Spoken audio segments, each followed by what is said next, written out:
Welcome to the PharmaVOICE 100 one-on-one video series with Taryn Groen. Laura, it's so good to see you again. Thank you so much for joining us for the 2020 Marathon Celebration. Taryn, thank you so much for having me. It's our pleasure. Let's talk about market access. It's such a hot topic right now. What are some of the big issues you are currently tracking?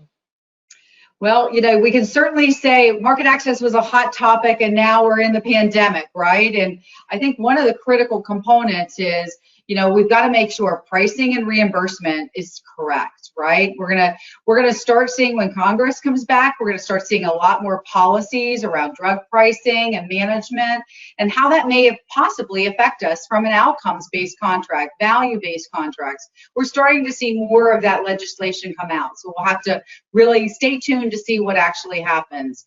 But we're gonna have to price it right. We're going to have to make sure we have the right reimbursement strategies. We're going to have to make sure we have patient affordability. And, we're going to have to work really early when we bring new products to market with our stakeholders and really understand, how they're going to manage each of these important therapeutic categories. And it's going to be critical to take those insights, build our strategy, and then really launch with excellence.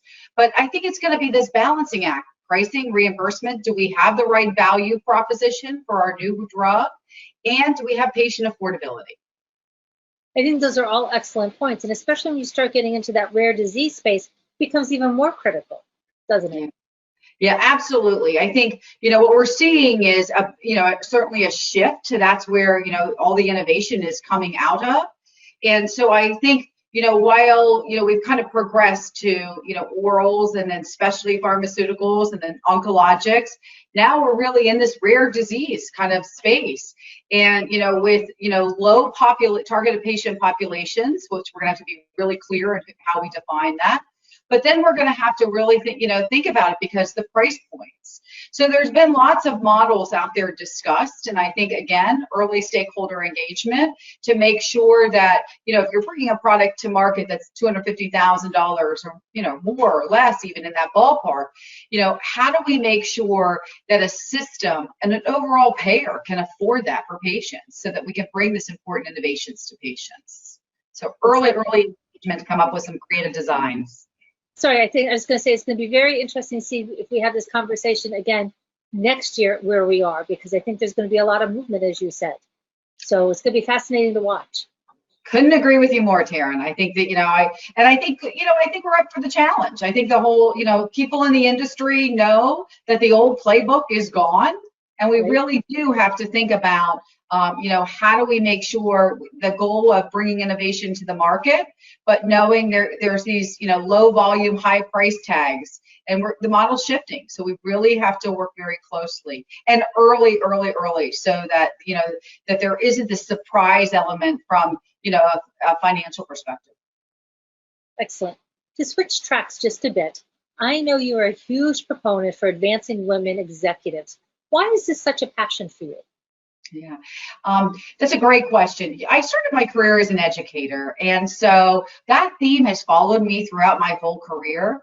There were several key people that were very significant in my career that spent hours mentoring me, getting me to that next level, introducing me to their networks, being there when I had tough challenges. And I just want to be able to make sure that I'm there for that next generation. I think what we see with women especially is they make it to this mid-management level and we see a big drop. And how do we continue to engage women, especially now in this pandemic world? I think, that every single day out on a plane and traveling, I think it's probably gone. I think it's going to be somewhere in between us all being in our houses and, sitting on planes all the time. But I think it creates an opportunity for us to be creative about really thinking about this next generation of leadership. And how do we not only get them ready from a leadership perspective, but how do we want them to take it on, and how do we make it work for them? But I think it's critical that, we share our experiences and how we dealt with those challenges.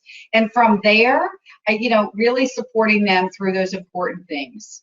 I'm just thrilled that so many people were willing to help me, and I want to make that commitment to help others along the way. That's awesome. Thank you so much for spending a few minutes with us for our one-on-one. Thank you so much again, Taryn, for having me. For more PharmaVoice 100 content, visit www.pharmavoice100.com.